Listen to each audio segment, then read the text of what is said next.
welcome to the MLB Strategy Show. It is Wednesday, September 29th. I am Josh Engelman. I am joined by Adam Scher. We are here to break down another 13-game MLB slate. No cores, though, so that should be pretty fun. Before we get started, hit that like button, subscribe to the channel, hit the notification bell so you know when everything goes live. Shout out to Jock Market for being the presenting sponsor of this show. We got a lot to talk about. We're basically doing the same thing we did yesterday, 13 games. We're going to be going to we're at least going to be talking a lot about Boston, similar to yesterday, but it's going to be a different slate altogether and pretty tough one from everything that I've looked at so far. Let's start here though. Adam, how are you? I'm doing good. Excited to have a full slate with no cores. Like you said, I think it's a pretty tough slate. Should be pretty interesting to talk about. Already wrote a good chunk of the deep dive, so I've looked at the slate a little bit more than I normally have at this point in the morning. And I think there's a lot of interesting talking points. I loved, this is unrelated to baseball right now, but Laffy's outtakes at the beginning of that video are fantastic. I don't know if you watched it. I saw you guys talking back and forth. Amazing. Yeah, I watched it. It was good. So great. Nothing better than watching somebody just mess up over and over again. No way. Sean V coming in and patting himself on the back. Never does that. I'm ready to dive in. We got 13 games. We got to be out of here in 56 minutes. Are you ready? Yep. Orioles and Red Sox. It's looking just about as bad as it did yesterday. 3.8 run implied total for the Orioles, 5.7 for the Red Sox. Zach Lowther and Nathan Eovaldi. 17% owned today at 8,400. I completely agree with that ownership. He should be owned today. Looking like one of the better options, particularly at an $8,400 price tag. You feeling any different? Kind of surprised the ownership isn't higher.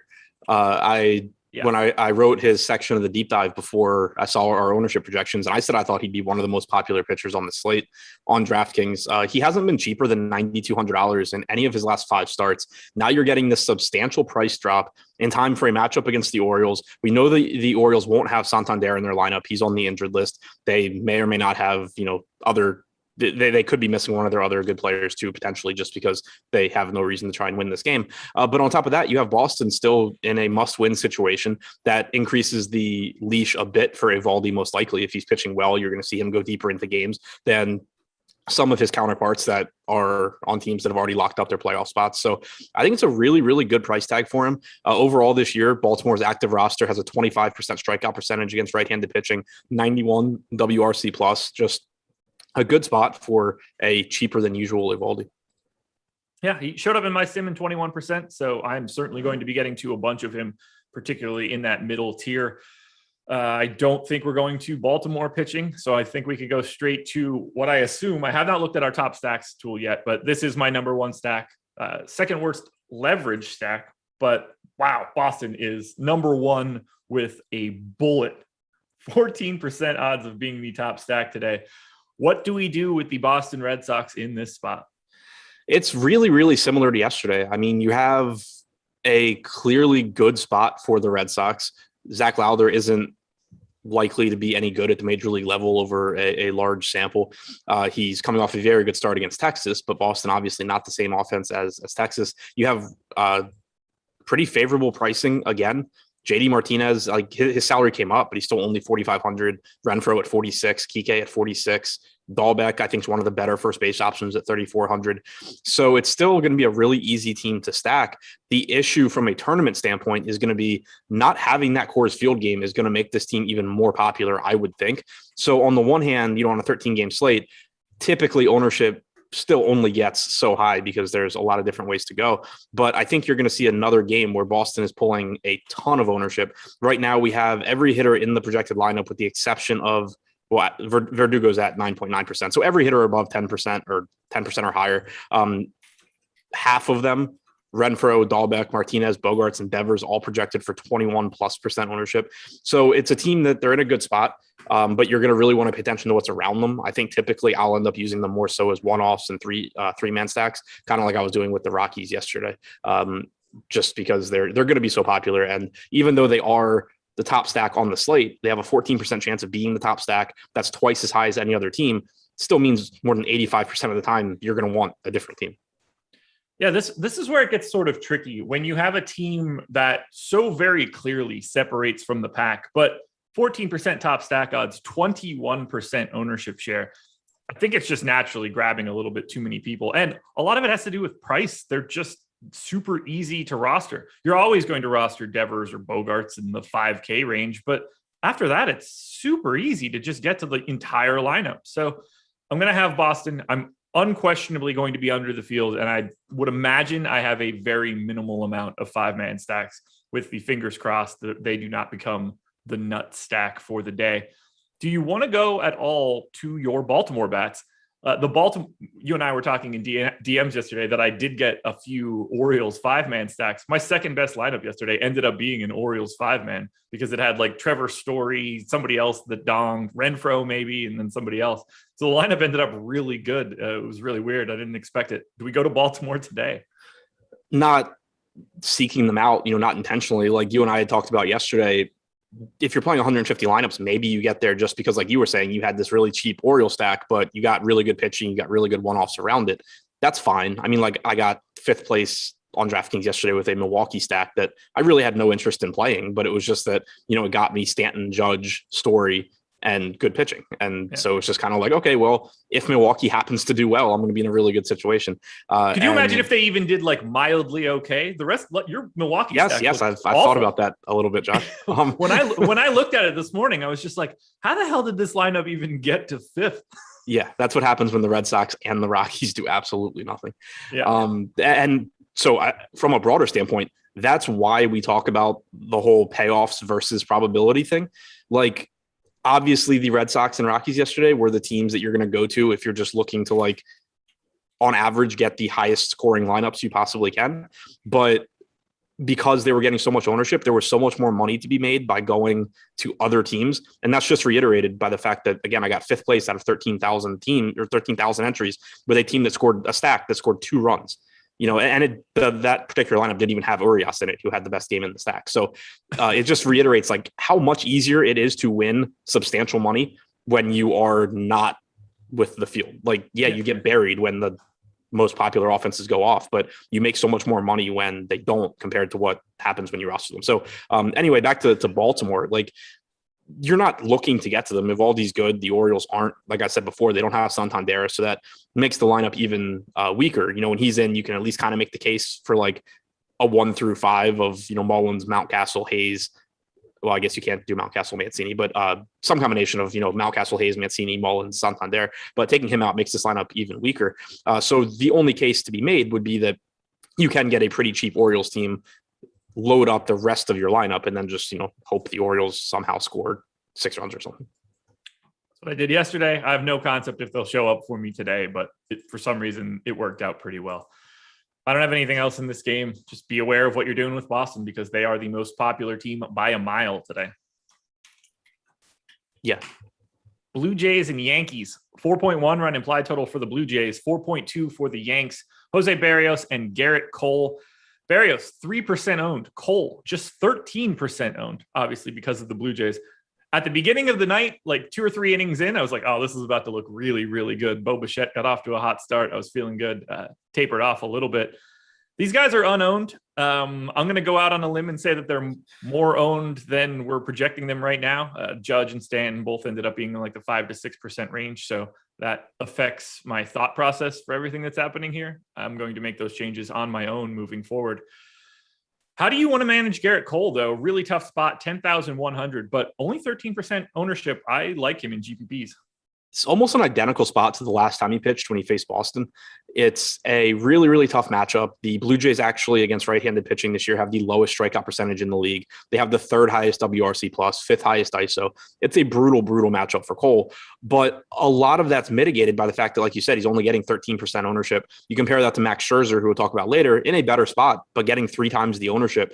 I think that there is some appeal in tournaments just because the really difficult matchup makes it less likely Cole reaches his ceiling, but at the same time, that ceiling is still there. You're talking about someone with a 34% strikeout percentage, one of the best pitchers in baseball on a team that needs to win. So it's another pitcher where if he's pitching well, you fully expect the Yankees to let him go as deep as he can into this game. He's not going to succeed that often in this spot just because Toronto is so difficult to strike out. But Cole is certainly capable of dominating any offense. So getting him at low ownership in large field tournaments is definitely appealing, even though it's not going to work out all that often. Berrios just doesn't feel like the spot today going up against the Yankees. Are you going to get there? 3% owned right now. I kind of like it. Okay. I mean, just because as long as the ownership stays where it is, you compare him to pitchers around him. I said I like Evaldi, and I do. He's $500 less, but getting 6 times the ownership. Montas at $500 more, getting 7 times the ownership. Barrios is a good pitcher. It's not a great matchup. The Yankees are dangerous, but there are strikeouts in this lineup. So as opposed to, Cole going against the Blue Jays, where you're really just relying on Cole's elite strikeout stuff to overmatch the Blue Jays, the Yankees will give you some strikeouts. Judge, Stanton, Gallo, Torres, these guys all strike out. The top of the order is more difficult with LeMahieu and Rizzo, but there's strikeouts to be had here. And Barrios is a pretty solid pitcher, 26% strikeout percentage, 3.62 xFIP. This is another one where, you mentioned the Yankees potentially coming in a little bit more popular than we're projecting them for. Wouldn't be surprising to me if Barrios ends up around 8 to 9%. We actually had a really similar situation the last time he pitched where he was in a difficult matchup. And early in the day, we had him projected like 3 or 4%. And then as the day went on, I was even just noticing like on Twitter, people kept kind of saying, oh man, Barrios might be a sneaky play. And then like by lock, we had him at 9 or 10%. I think that's where he was on. So if he ends up getting up to 10%, I'm not really that interested. But if he actually were to be 3 to 4% owned, I'd have interest in Barrios. Yesterday, I had some interest in the Blue Jays. Didn't totally work out. Today, probably not going to have that same sort of interest going up against Cole, but I think that I'll probably play out the string with the Yankees in a similar manner just because of the amount of power that's in the lineup and how good they are. Do you get to either side from a bats perspective? Probably not, but I'm not going to be upset if I do just because of how good both offenses are. Like, I'm not going out of my way on a 13-game slate to take hitters against Garrett Cole. I'm not going out of my way to take hitters against a low-owned Barrios, but it's still the Blue Jays. It's still the Yankees. So I don't think I end up getting there because I respect both pitchers so much, but you're never wrong by rostering those teams at low ownership, I guess is the way I view it. Anything else? Jays, Yanks? Nope. Mets and Marlins, 4.1 run implied total for the Mets, 3.2 for the Marlins.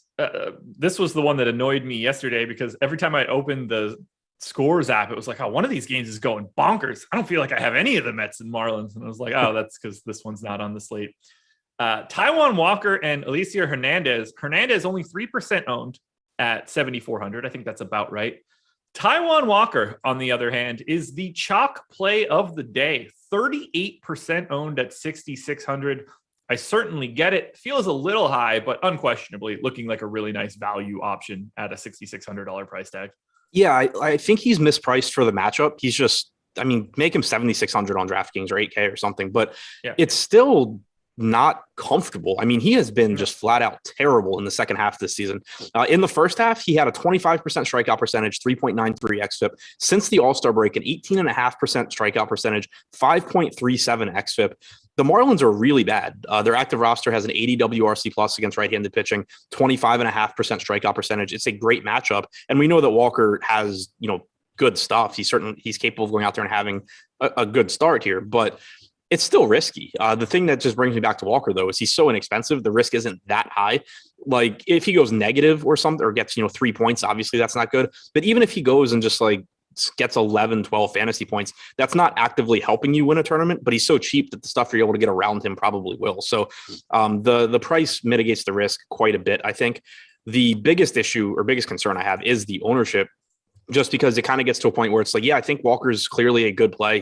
He's the best value option on the slate, but how sizable is the reward if you do get good Taiwan Walker, and so does 1/3 of the field, compared to the reward if Taiwan Walker is mediocre to bad and you don't have him. So that's really the interesting part to me, and that kind of just comes back to what the rest of your lineup looks like. So I do think he's the best point per dollar value pitcher, but I think it is also worth keeping in mind that he has just been flat out terrible, and it's kind of a situation where, the Marlins are bad, but they are still major league hitters for the most part. And yeah, kind of.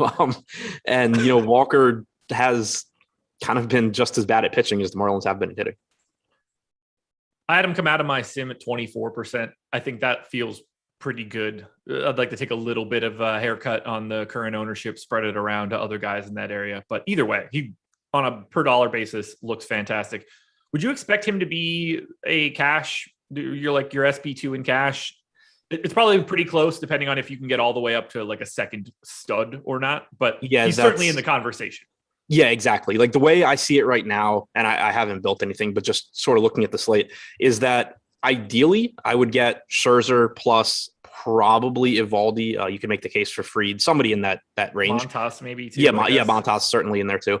Someone in that, like $8,500 to $9,500 range, whoever you like the most. But if I can't get that because of the bats that I want, I wouldn't sacrifice too much in the way of hitting before I just say screw it and go to Walker as the SP2.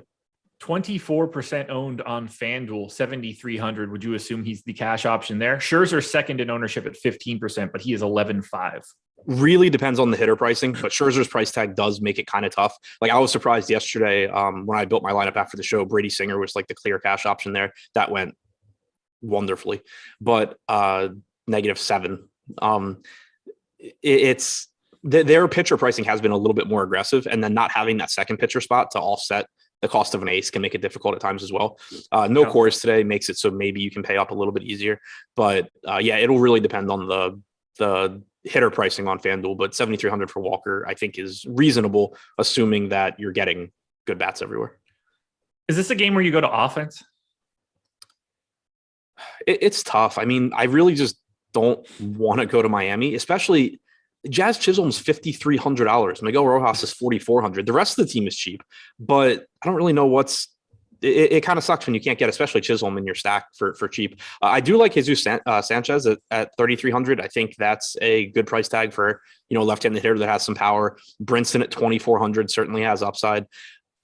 I don't hate the idea in large field tournaments of going to Miami against all of Walker's ownership. It's going to put you in a situation because, as a whole, the stack is pretty cheap. Even if you were to go like Chisholm, De La Cruz, Sanchez, Brinson, Diaz or something, you're still getting a really, really cheap stack. You're going to be able to go like Scherzer plus whoever else you want at the top end and get some good one-offs. So It's got the potential. It negatively correlates really well with the field, and it also gives you a build where the rest of your lineup can be really, really good. So I don't hate it, but clearly I don't really want my entire night revolving around the Marlins either because they're really bad.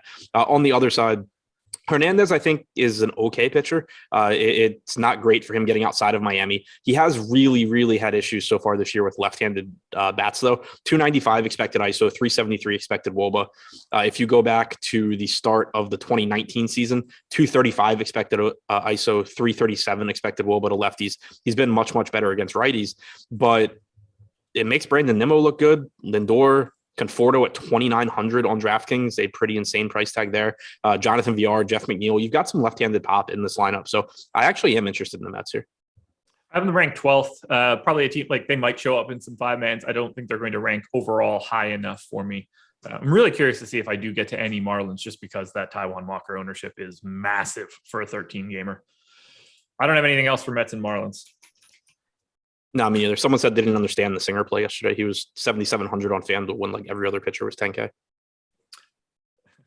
Braves and Phillies, 4.3 run implied total for the Braves, 3.7 for the Phils. Max Fried and Aaron Nola. Fried just 7% owned at 8,600. Aaron Nola just 11% owned at 9,500. Neither guy pulling a ton of ownership. I think they're both owned about where they should be, somewhere in the 10% range. Are you getting a lean to either one of those guys? I think that they, like you said, probably both around where they should be. Maybe actually, I think they're a little bit under-owned, both of them. Nola it's not a great spot. We know that there's several hitters on Atlanta that are tough to strike out with Freeman and Albies in particular, but you do get some strikeouts with Soler and Riley and Duvall and Swanson. So I think a pretty middle of the road matchup. Since the trade deadline, the Braves have a 100 WRC plus, but they also have a 202 ISO. So really dangerous spot. We have also seen Nola for years not pitch as well outside of Philadelphia. He's still a good pitcher on the road. He's just not as good as his overall numbers suggest. So he's not someone that I have a lot of confidence in here. I don't love going to him, but he is good enough at 11% ownership that I have some interest in tournaments. And then the same can be said for Fried. Only 8,600. I think he's a good pitcher. From a fantasy standpoint, he's not the best. He strikes out 23.7% of hitters. You compare that to Nathan Eovaldi at the same price point. He's giving up basically 2 points in strikeout percentage. He's facing a lineup that doesn't strike out as much. The Phillies, pretty much top to bottom, are a difficult team to strike out, but still only a 4 implied run total for the Phillies. Fried has a 3.46 xFIP for the year. So, and I think that price range is going to be pretty useful too, because like you have Scherzer at the top. Cole's in a tough matchup. Barrios is in a tough matchup. Montas looks good, but Carlos Rodon has issues. I think there's going to be a lot of builds where I just kind of want to go with at least one pitcher in that 8K range, mid 8K range. And if Fried's not going to get much ownership, I do like him in tournaments, even though the strikeout matchup's not great. I can't imagine either one of us are going to Braves or Phillies bats here. Yeah, I don't really see much reason. Not for any volume, at least. Yeah, if they sneak into a few lineups, that's fine, but it's not anything I'm targeting. I don't have anything else to add here. It's just not a spot where I'm trying to get offense. Atlanta's not cheap. Nola's good. Fried's good. Like it's just not for me today. Yep. Schedule for the rest of the day. Coming up immediately after this, 11 a.m., the NFL Ownership Show. Laffy, Matt, and Eric taking their first look through all of our projected ownership for week 4 in the NFL. We've got the No House Advantage NFL Show at 4:30.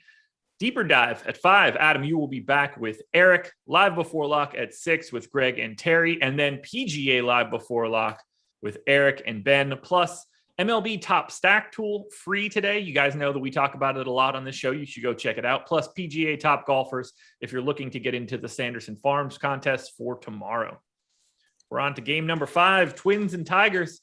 5.1 run implied total for the Twins, 3.9 for the Tigers. Michael Pineda, Casey Mize. We're not going to Mize at 5,700 because he's not going to go deep enough into this game unless you've seen something different. I am a little curious, though. What do you think about Michael Pineda at 2% ownership?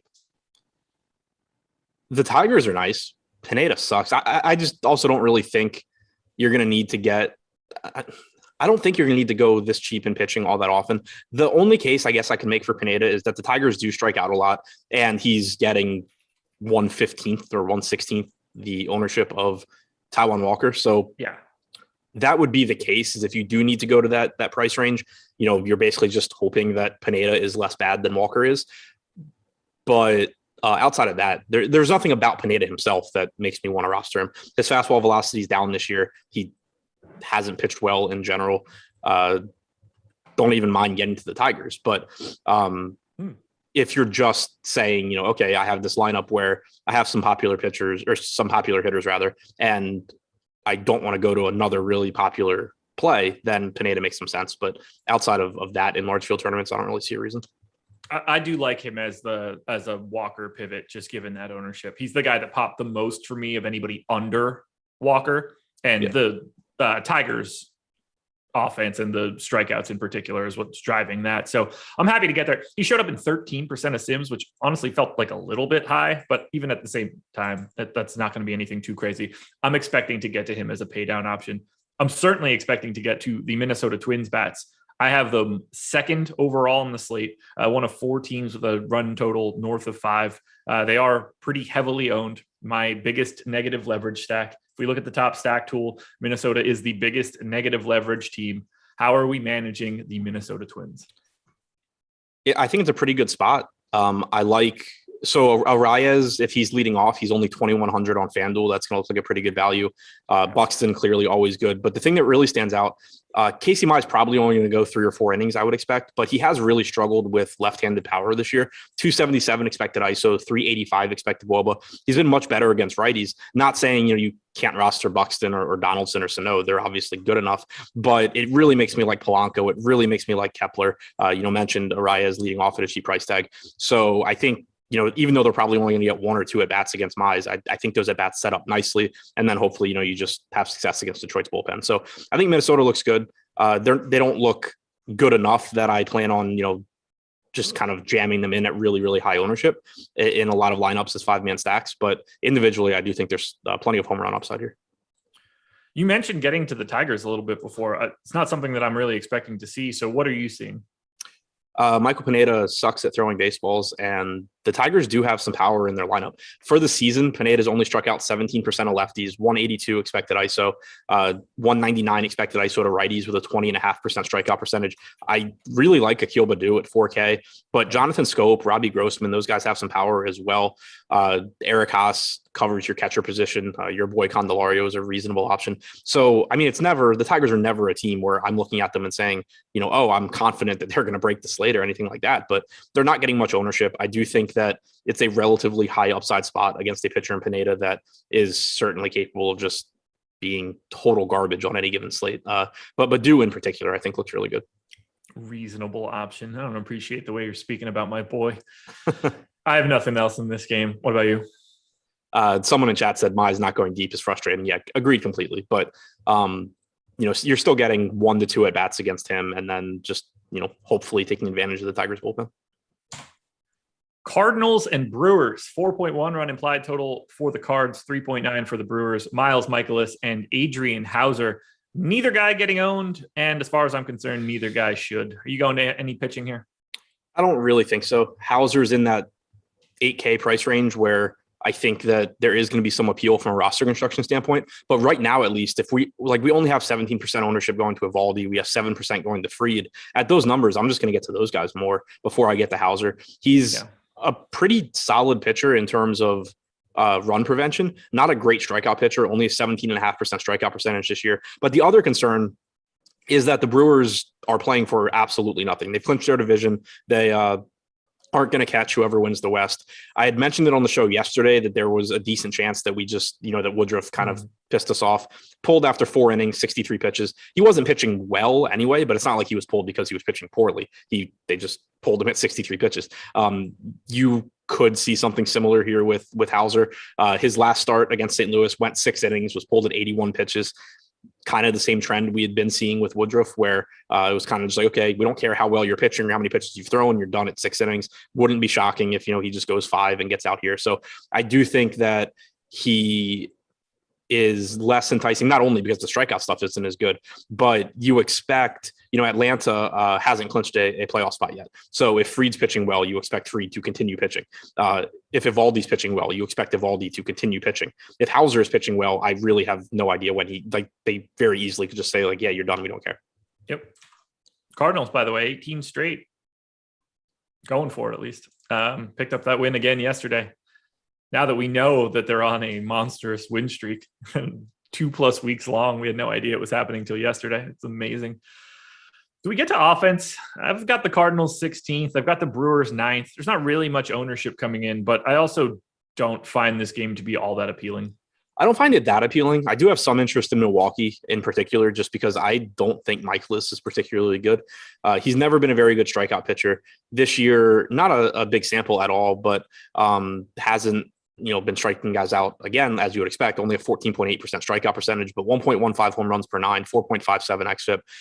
Depends what the Brewers lineup looks like. Willy Adames was a late scratch yesterday, but he's 3,300 on DraftKings. If he's in the lineup and you can get, him at 3,300, Yelich at 3,800. Yes, I know it's a shell of what he was a couple of years ago. Wong at 3,700. Even Garcia and Narvaez, that's a really cheap stack that still has power. Escobar's 3,900. This is a really, really cheap team that has power, depending on who is in the lineup. I don't mind taking those guys against the guy that pitches to contact and then just loading up, again, like I was saying earlier in the show, the team that I had that did well, was a Milwaukee stack yesterday for the same reason. They were just really cheap. I was able to load up on everything around them. But the difference, when I brought it up before, we were talking about the Orioles, a team like Milwaukee, the Orioles have a couple of guys that have power.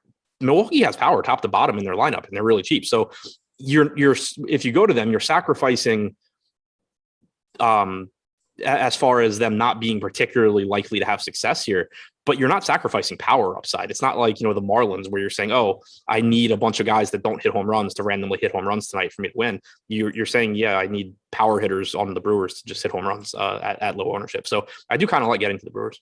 Okay, that works for me. I'm going to move it on to Rangers and Angels, if that works. Coin flip game. 4.4 runs on both sides. Taylor Hearn, Jansen Junk. Hearn at 9% ownership. I think that's about right at 5,100 if you're looking for a pay down option. No ownership going to Junk. Are you going to Hearn or Junk? God, it's so tough when a bad pitcher faces the Rangers. I just never have any idea what to do. I don't think I'm getting to Junk. He isn't someone I expect to be good in the major leaes. He has been okay so far, but also the biggest thing, not throwing a lot of pitches. He hasn't thrown more than 61 pitches in any of his 3 appearances. He hasn't gone 5 innings yet. So that's the biggest concern. Hearn on the other side, I am actually interested in just because he's 5,100.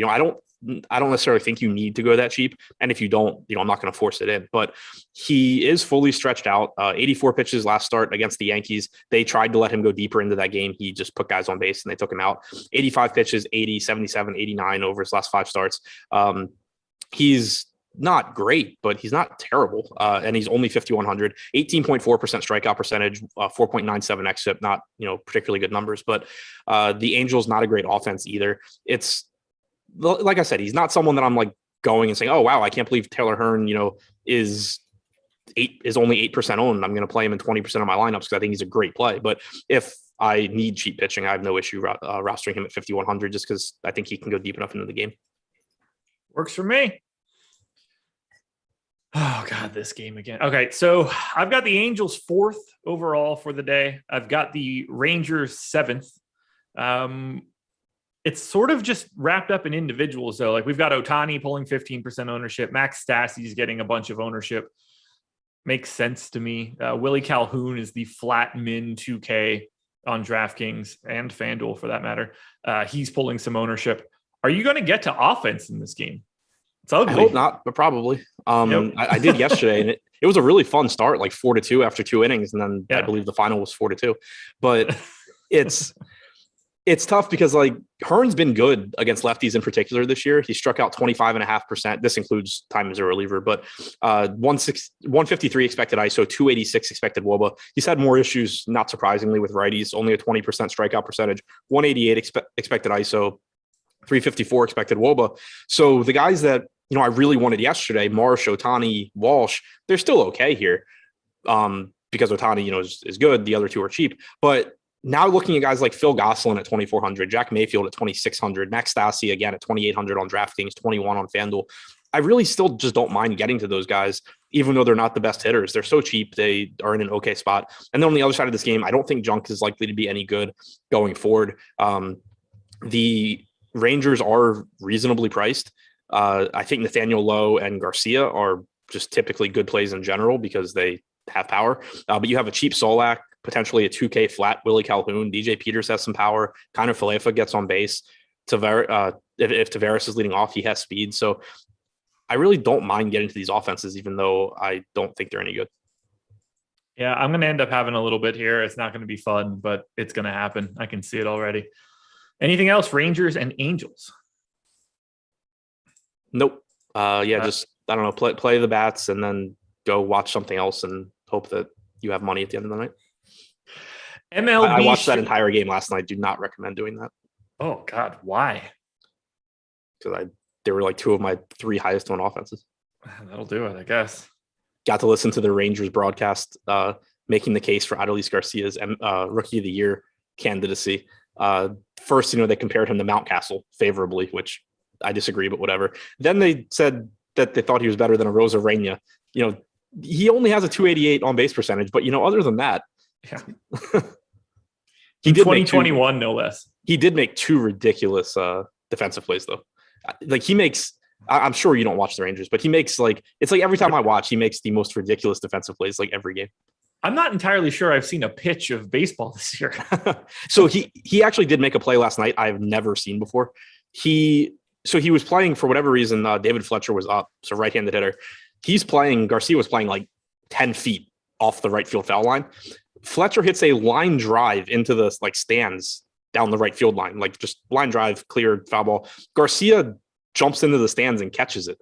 But it was like a 100-mile-an-hour line drive in the foul territory that Garcia somehow got to. Good God. How do you get there? He was basically playing on the line and had a ridiculous jump. Like it just looked like he had started running before the ball was even hit and then just leapt into the netting and caught it. That's insane. But somebody said defensively, they remind them of Puig and Cespedes. He reminds me of Guerrero. That's the first thing that I thought of. I've seen him make just so many really, really good throws. He had one yesterday. He was going back on a fly ball. Runner on first was stealing. He's going back on a fly ball. He catches it pretty much on his back foot, like a couple steps in front of the warning track, and then throws it 91 miles an hour, no hops to first base to double the guy off. Like, it's really fun to watch him defensively. I might have to check that out. MLB Strategy Show is the promo code. Get a weekly Awesemo Plus pass for $29.95. Covers all of the content that we have for every sport: projections, ownership, premium Slack, lineup builder, top stacks, top pitchers, top stacks, top golfers, top MMA. I know I said top stacks twice, but we actually have more than one top stack tool: baseball and football. We probably have it for hockey too, now that I think about it. So 3 top stack tool. Either way, use the promo code MLB Strategy Show. You can see it up on the screen right now. That will get you a little bit of savings, 25% off your first week of Awesemo Plus. We are now on to White Sox and Reds. 4.5 run implied total for the White Sox, 3.5 for the Reds. Carlos Rodon and Sonny Gray. Your boy Gray, 8,700, and unowned. Rodon, 10,218% owned. What are you going to do with pitching here? I'm really intrigued. I think the Carlos Rodon ownership is insane. Not saying that it doesn't get there. I'm just saying the 18% of people that pay that price, that pay that price at that ownership are insane. If he's getting like 3 or 4% ownership, maybe I'd roll the dice on him. But I don't see it at all if he's getting ownership. The matchup is fine. Rodon is obviously fine. He's got the highest strikeout percentage on the slate at 35%, 3.03 xFIP. I can't really picture a world where he goes deep into this game. He's been injured off and on recently. Like, he didn't pitch between August 7th and August 26th. He came back and pitched the 26th in the first. Then they skipped his start. Then he pitched the 10th. Then they skipped the start. Then he pitched the 20th. Then they skipped the start because he had left arm soreness. He threw a bullpen session where apparently Tony La Russa said it went okay. The White Sox are playing for nothing. They have clinched the Central. They are not catching whoever wins. Well, they're not catching the Rays. They're not really playing for anything. I guess maybe they want to catch the Astros, but I doubt that it matters that much. So I have a really hard time thinking that it's even possible Rodon's throwing like 100 plus pitches.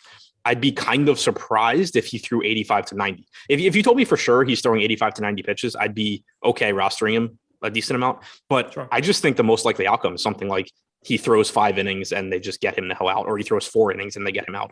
I just have no confidence in his upper tier, in the upper tier of his range of outcomes. And there's enough other pitching on this slate, combined with the fact that close to 1/5 of the field is going to roster him, that I'm just not interested. Are you interested in your boy? This one's tough. I mean, I hate the matchup, but he's also getting 1% ownership. He is in that price range that I like. We've already talked about Fried. We talked about Evaldi. Gray should be more than 1 or 2% owned. If I get 8-9%, I think that's fine. He's a good pitcher, does a good job getting ground balls, has a 26.9% strikeout percentage, 3.64 xFIP. I expect to get to Gray more than I get to Rodon. I don't like the matchup, but again, he's just a good pitcher at a pretty reasonable price tag. That works. Do you want to target any bats against Rodon and his ownership? Do you want to just go to White Sox bats against Gray? Feels like a tough spot for offense. Yeah, pretty tough spot for offense. I'm not interested in going to the Reds. I'm never upset about getting to the White Sox, even if they are facing one of my favorite pitchers. But and they are projected for like virtually no ownership. So it's another one of these spots where you're not wrong if you roster guys with this much power at no ownership. It's not a spot that I'm actively targeting though, because I do have a lot of respect for Gray. That works. I think we can move it on then. Do you have any individual bats that stand out? Moncada at 4,100, I think, is a really good price point. Okay. That works.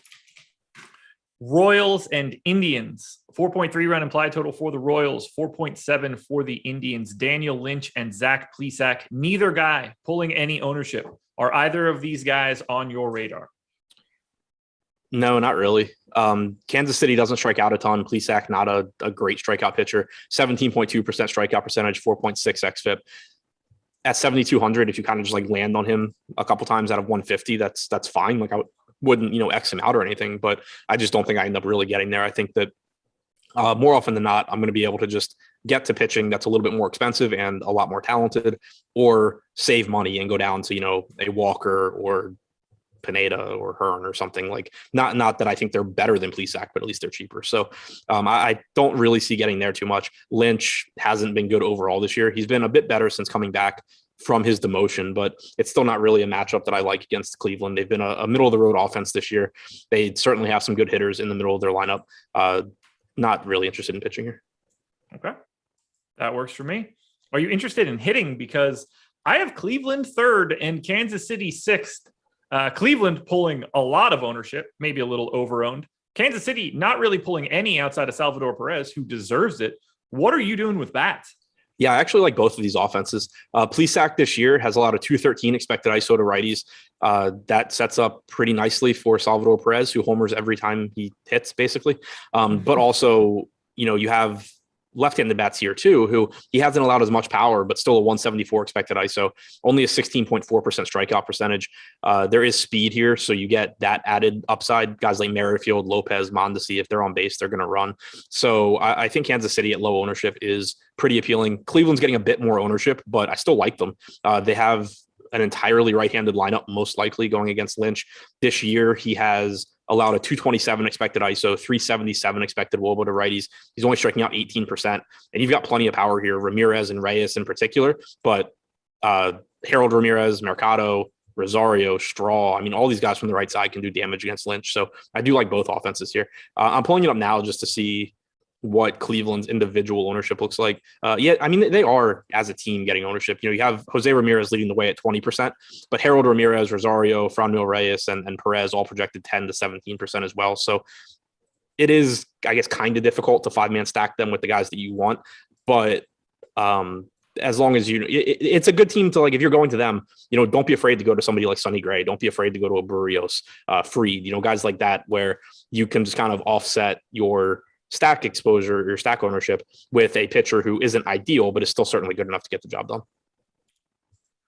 I'm going to end up in this game a ton, probably more so on the Kansas City side than the Cleveland side from a five-man perspective, but Ramirez at 20% isn't bad.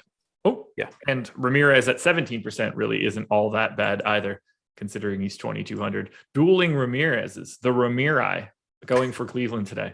I like this game. I wouldn't have expected it at first, but it seems like a game that will probably have more ownership for me than I was anticipating. I did just run a crunch, so I'm going to check it out in a little bit. That's how it was for me yesterday. Like, I ended up getting more Cleveland than I expected. I got more Kansas City than I expected. And then here, I think it's an even better spot for both teams. Let's see. I just ran a crunch. It's most of the way done. Cleveland, not the first team on the list to be popping up a lot. Royals, on the other hand, I'm like 2 or 3 times the field on. So that is definitely a direction I'm going to be going in terms of 4 and 5 man stacks. All righty. Let's keep it moving to Astros and Rays. 4.7 run implied total for the Astros, 4.3 for the Rays. Luis Garcia and Drew Rasmussen. Are you going to have either pitcher? Rasmussen probably not going deep enough in the game. He is 5,500 taking on the Astros. I'm not going to go there. Luis Garcia showed up in 7% of sims. Is that a spot for you at 9,200 against the Rays? It's still pretty tough for me. I think he's a good pitcher, and we know Tampa Bay strikes out a lot, but they're also a really good offense. The biggest issue for me, though, is just that Garcia doesn't throw enough pitches. He's, last start, he went 6 innings, but they still pulled him at 79 pitches. Prior to that, he had gone at least 6 innings twice in his previous 9 starts. He hasn't thrown more than 90 pitches in any of his last 10, probably more, but at least his last 10 starts. It's just, I have a lot of trouble paying that price tag on a slate like this, where you're not, for one, it's not a great matchup. But there's a lot of good pitchers in tough matchups on this slate. So, like, if Garcia had if Garcia was facing the Marlins, I'd kind of just be willing to say, okay, I'll take my 85 pitches. But you're not getting a really good matchup. You're getting a pitcher that, no matter how well he's pitching, it's very unlikely he gives you that extra push. I would rather just go to guys that, if they are pitching well, I think can get me that 7th inning. I think that makes a lot of sense. I don't expect to get to too much of him in the $9,200 range. This entire spot is just loaded. Ownership will matter. I'm guessing his ownership doesn't end up actually being 1% as we get closer. But, what are you going to do? Astros bats, Rays bats. I mean, there's no ownership coming to the Rays. I think that's mildly appealing. Astros are middle of the pack. These are one-off guys for me, but not 5 mans. Yeah, it's another one of these games where I'm never mad about getting the Astros or the Rays, but I think both of these pitchers are pretty good. I think Tampa Bay's bullpen is good. So once Rasmussen gets out after 4 innings or so, it's not like you're getting great matchups there. Houston also is still really expensive. That was the biggest issue I had with them yesterday. Like, I love getting to this team when they're low owned, but on a slate like this where you have so many teams with cheap hitting, in chat earlier, people were saying that they hate the strategy of paying up for bats and paying down for pitching. It's not a bad strategy if pricing on hitters is tight. It's a horrible strategy when it's not. And that's something that, we kind of talked about yesterday. Like, I liked the Astros, because they weren't popular, and it's going to be the same thing today. But what you have to think about is that if you pay for those Astros at low ownership, the rest of your lineup is going to suffer. You're going to have to pay down at pitching and or for one-offs. And there are so many teams on this slate that are relatively cheap. You can get good stacks at low ownership that you don't have to make those sacrifices. And so it ends up making your lineup as a whole weaker. If you had Boston priced appropriately, if you had the Twins priced appropriately, if all these teams that were in good spots were also priced at $5,500 across the board, then taking chances on pitching to get the good bats makes sense. But on a slate this size where there's a lot of mispriced hitting, it really doesn't. And it makes it really tough to get up to a team like Houston. By the way, the Orioles are showing up for me again today. Enjoy that. Yeah. Favorite bat in this game?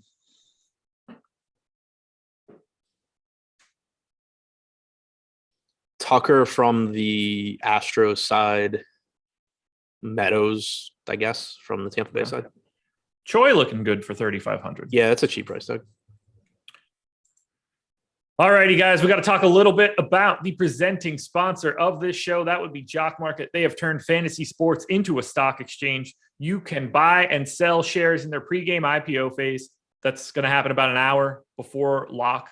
And you can hold those shares or sell them, or you can short players if you would like, for NBA, MLB, NHL, or PGA, and you can use the code Awesemo when signing up to get yourself a $50 deposit bonus on that first deposit, obviously, up to $50 at least. You don't just get 50 for putting in a nickel. That would be craziness. It would be a great deal, but it's also not how this works. So I use this example every time. I'm going to use it again today. If you buy a bunch of shares of a leadoff hitter and he goes yard, you can sell those shares immediately after the points hit the account. Lock in your profit if you would like, or sit back, relax, wait it out, see if he's going to accumulate more points. You'll get more money per share. Either way, head to the App Store, download the app, use the promo code Awesemo, get yourself some free money. Thank you to Jock Market for being the presenting sponsor. Adam, we've got 3 more games to go here. We're up next with Giants and Diamondbacks.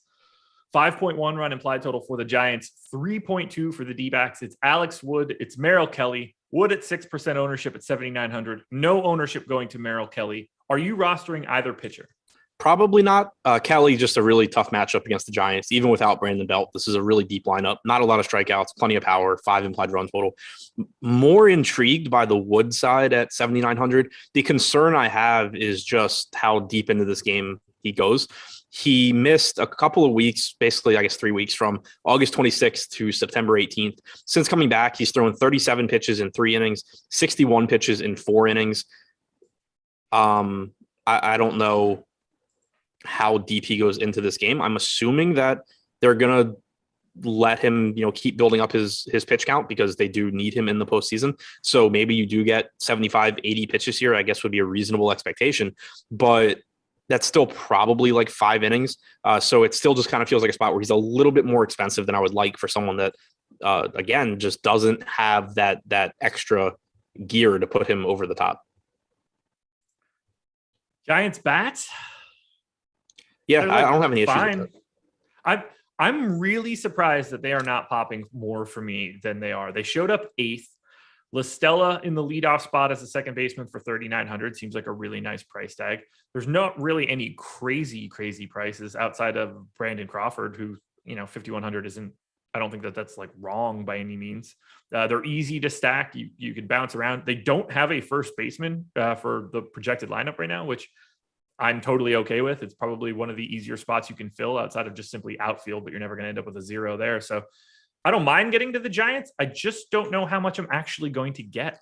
And also related to not having a first baseman, they have a really good catcher and a really good shortstop, and a really good second base option, at La Stella's salary. So they are an easy team to stack. I typically get to them a lot. Merrill Kelly's not bad. He's also pitching, obviously, in a really, really good pitcher's park. But the thing that makes me interested in the Giants is, basically it's just how good their offense is as a whole. But against left-handed hitters this year, a 17.2% strikeout percentage for Kelly, only a 150 expected ISO, only a 167 expected ISO, with a 22% strikeout percentage to righties. But you're going to let the Giants put the ball in play. And just going down the Giants roster this year, their expected ISO against right-handed pitching, 199 for La Stella, 241 for Wade, 175 for Posey, 249 for Crawford, 181 for Bryant, 240 for Yastrzemski, 214 for Longoria, 175 for Duggar. It's just, there's so much power everywhere in this lineup, and they're not getting much ownership. We've talked about a lot of teams today where I've kind of said, I don't love them. I don't like the matchup. If I get there, it's okay. Teams like the White Sox, the Yankees. This is a spot where I still don't love the matchup, but I'm certainly more interested in going up against Merrill Kelly than I am Garrett Cole or Jose Barrios or Sonny Gray. Yeah. He does grade out well in Steamer, but I definitely would rather go up against Merrill Kelly than any of those other guys. I don't have anything else for this game. I'm certainly not going to Diamondbacks bats. Same. Dodgers and Pods, 5.1 run implied total for the Dodgers, 2.9 for the Padres. Max Scherzer and Ryan Weathers. Scherzer, 33% owned, 10,400. Proper ownership as far as I'm concerned. He is the go-to guy for today. I know what you're laughing at already, too. It's good stuff. What are you doing with Scherzer other than just playing him? That's about it. It's not the best matchup against the Padres, I guess. They clearly have dangerous hitters in their lineup, but lowest implied run total on the board at 3 runs. Scherzer on a team that is still playing for something. You have the Dodgers and the Giants battling it out for first place in the West. Both teams have clinched the postseason, but neither team has clinched the division yet. Dodgers 2 games back going into tonight. So unlike some of these other pitchers we've talked about, if Scherzer's pitching well, I fully expect Scherzer to be going as long as Scherzer possibly can. He gave up 5 earned runs in his last start. That was a game in Colorado. Prior to that, he had made 9 starts with the Dodgers. He'd given up a total of 5 earned runs in those starts. He's been excellent this year. Second highest strikeout percentage on the slate behind Carlos Rodon at 34.8%, 3.18 xFIP. I think Scherzer is pretty clearly the number one option tonight if you can get to him. I think it's going to be easier to afford him on DraftKings than FanDuel, since you can use that SP2 spot to balance out your lineup, whereas on FanDuel you can't. So still a good option on FanDuel, probably a little bit easier to get to on DraftKings.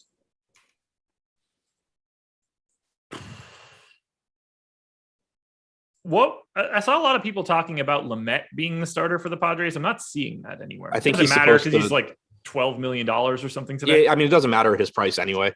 But I think he's likely to come in out of the bullpen. He threw 1 2/3 last time out. He threw an inning.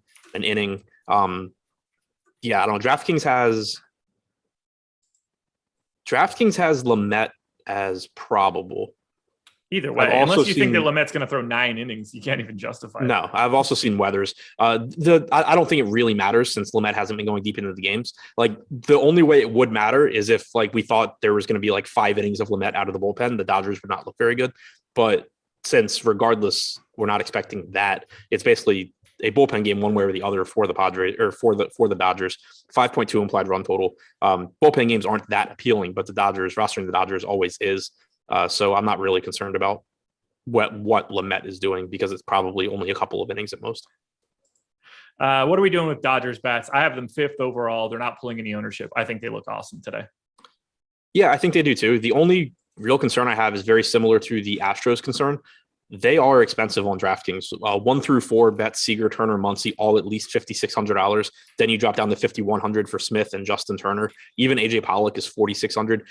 You're giving up a lot to get to the Dodgers.